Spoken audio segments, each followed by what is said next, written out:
In this chapter, we're going to take the next step and learn how to use the basic mixing functions in Cubase. We'll take a quick look at how to set levels, adjust panning, use equalization, apply effects, and select an appropriate mixdown format. Let's take a moment and look at the production cycle to see how the mixdown phase fits in. There are no hard and fast rules, but here's how the process usually flows. The first step is tracking. Tracking is the process of recording individual parts, like the instrument track we set up in Chapter 4. The second step is normally overdubbing. That's the process of adding additional tracks to your basic recording. The next is often editing. This can be cleaning up unwanted noises, fixing MIDI notes and multiple takes into a single performance, called compositing or comping. We'll cover compositing in more detail in Chapter 6. Then we'll move to mixdown. During mixdown, all the tracks, effects, and edits are combined into a single file. For music production, this file is usually a stereo file. We typically mix one song at a time. Finally, after all the songs for a collection are mixed, they need to be mastered for duplication and distribution. We'll look briefly at mastering in Chapter 10. In an analog studio, the engineer mixed a song by playing a multi-track recorder through a physical mixing desk and recording them on a 2-track tape machine, all in real time. In Cubase, the actual mixdown process consists of exporting a multi-track file through a virtual mixing desk onto a 2-track file. Since we've finished editing, we can resize the track height in the project window to give us more room to work. Let's call up the project mixer. Click this icon to open the extended view of the mixer. We can select a variety of items to display in the extended view. Use the icons on the left side of the window to set all the channels to the same type of display. Let's switch to meters. Now, begin playback and adjust the levels of each track until you get a satisfactory rough mix.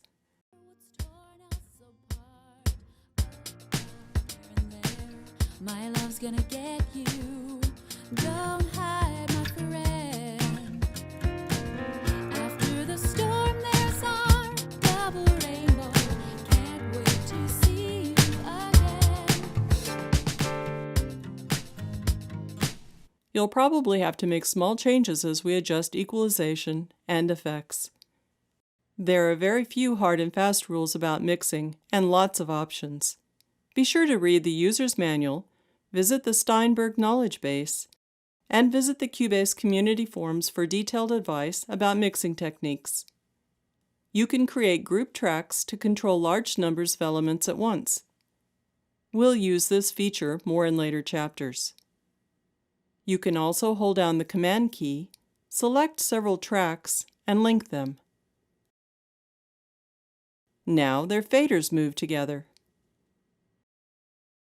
I'm going to start by setting the drums so the loudest parts are just under the peak level.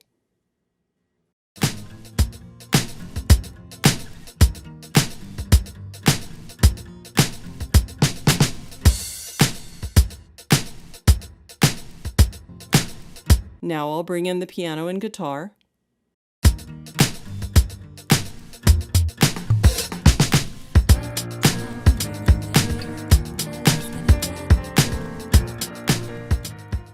I'll pan the piano off to the left and the guitar off to the right to create a wider stereo image and make more room for the voice in the middle.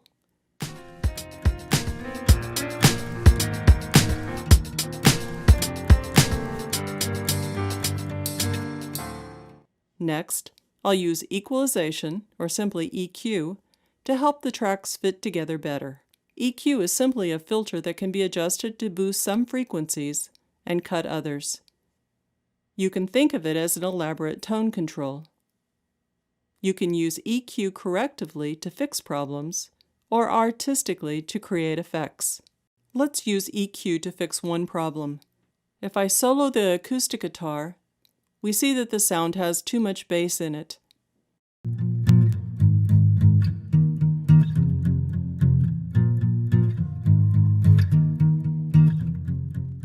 likely I put the microphone too close to the sound hole during recording. We can use EQ to fix this. Start by clicking the E button on this track to open its editor. The editor has insert effects along the left side, EQ in the center, send effects to the right, and a set of track controls to the far right. We'll look at effects in just a moment. The EQ can adjust up to 4 frequency ranges at once. Begin by turning on each of the EQ sections. Each band has 3 controls: gain, frequency, and Q.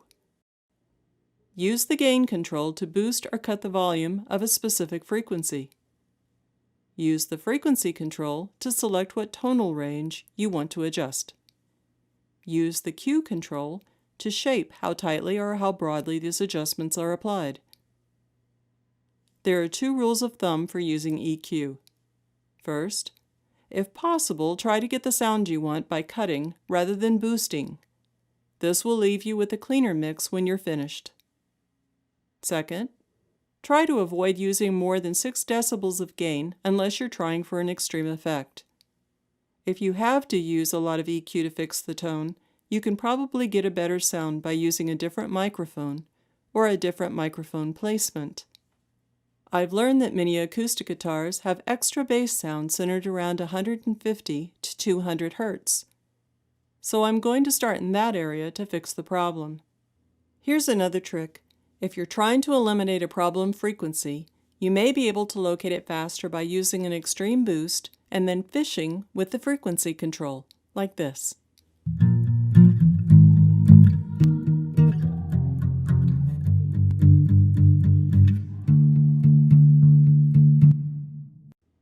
There's the problem. That's the frequency range which is too loud. Now that I've identified it, I'll use a subtle cut to ease it out of our track. Let's listen to it with the rest of the mix.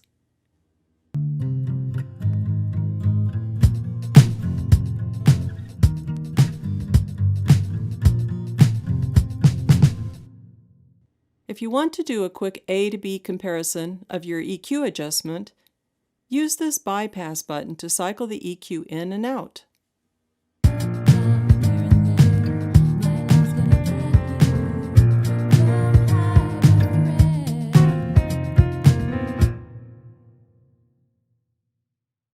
We're almost ready for our first mixdown, but let's return to the subject of effects. There are literally thousands of effect plugins that you can use with Cubase.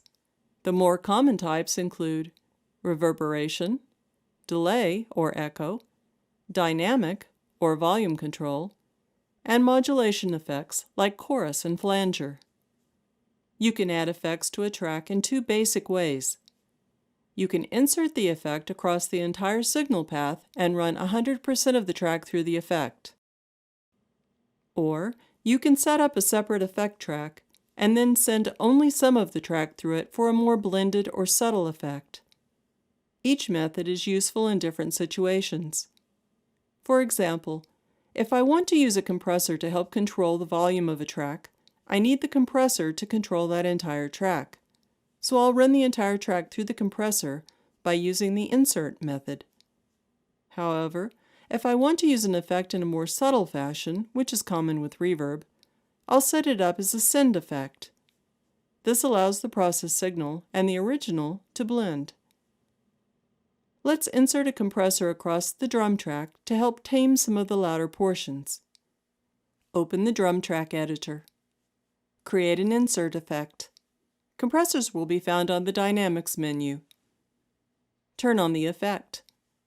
And let's select an appropriate preset and close the editor. We'll apply just a little reverb to all of the tracks to help create the illusion that they're all recorded in the same acoustic space.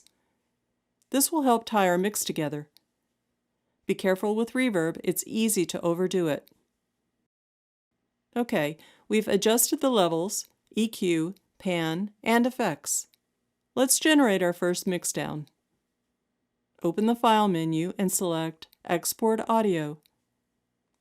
The export dialog allows us to choose the quality and the location of our mixed file. A stereo WAV file will be the highest resolution, but it'll also be very large. Since this is just a rough mix and we may want to send it by email to other musicians, let's mix it down in the MP3 format. That will be good enough quality for now and a small enough file size to move around easily. Select Format here. Fill in the ID tag information. Make sure the file path is correct. Let's use the desktop.